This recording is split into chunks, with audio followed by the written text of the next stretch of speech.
ইন্নাল হামদালিল্লাহ ওয়াসসালাতু ওয়াসসালামু আলা রাসূলিল্লাহ আম্মা বা'দ। সুপ্রিয় শ্রোতা, আসসালামু আলাইকুম ওয়া রাহমাতুল্লাহি ওয়া বারাকাতুহু। উম্মুল মুমিনিন হযরতে যুহাইরিয়া রাদিয়াল্লাহু তাআলা আনহা থেকে বর্ণিত, তিনি বলেন, একদা নবী আলাইহিস সালাতু ওয়াস সালাম ফজরের পর আমার ঘর থেকে বের হলেন। তখন আমি জায়নামাজে বসা ছিলাম। অতঃপর চাশতের নামাজের সময় তিনি আবার আমার ঘরে ফিরে এলেন। তখনও আমি জায়নামাজে বসা ছিলাম। অতঃপর নবী আলাইহিস সালাতু ওয়াস সালাম আমাকে জিজ্ঞেস করলেন, হে জুহাইরিয়া, তুমি কি আমি চলে যাওয়া থেকে নিয়ে এ যাবৎ পর্যন্ত জায়নামাজে বসা ছিলে, অতঃপর তাসবিহ তাহলিলে মশগুল ছিলে? উত্তরে হযরতে জুহাইরিয়া রাদিয়াল্লাহু তাআলা আনহা বললেন, হ্যাঁ। অতঃপর নবী আলাইহিস সালাতু ওয়াস সালাম বললেন, আমি তোমার পর মাত্র 4টি বাক্য 3বার পাঠ করেছি। যদি ওই 4টি বাক্যকে এ যাবৎকাল তুমি যা কিছু তাসবিহ তাহলিল আমল করেছো এর সমপরিমাণ ওজন দেওয়া হয়, তাহলে আমার এই 4টি বাক্যই ওজনে ভারী হবে। সুবহানাল্লাহ। অতঃপর নবী আলাইহিস সালাতু ওয়াস সালাম বললেন, হে জুহাইরিয়া, আমি কি তোমাকে ওই বাক্যগুলো শিখিয়ে দেব না যা তুমি নিয়মিত পাঠ করবে?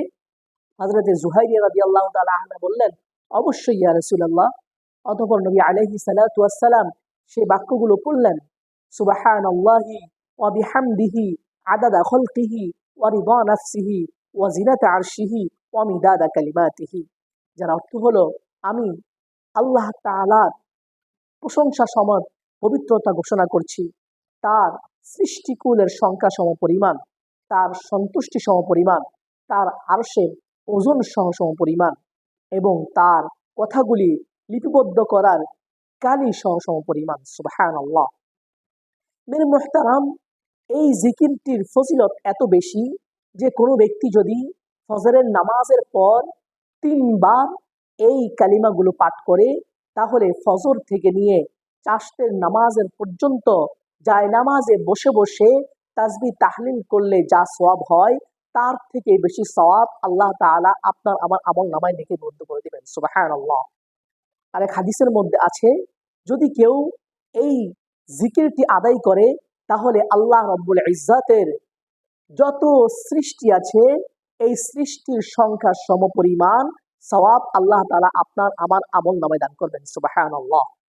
মেরে মুহতারাম, এই কালেমাগুলোর প্রতিটি অর্থ এত সুন্দর যা হৃদয়কে রাঙিয়ে দেয়, হৃদয়ের গহীনে গিয়ে পৌঁছায়, যা আল্লাহ তাআলার সন্তুষ্টি অর্জনের এক অন্যতম মাধ্যম।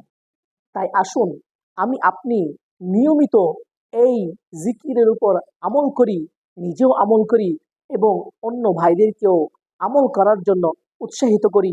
আল্লাহ রাব্বুল ইজ্জত আমাদের সকলকে নিয়মিত ফজরের নামাজের পর এই কালিমাগুলো 3বার পাঠ করার তৌফিক দান করুন। আমিন। ওয়া আখিরু দাওয়ানা আলহামদুলিল্লাহি রাব্বিল আলামিন।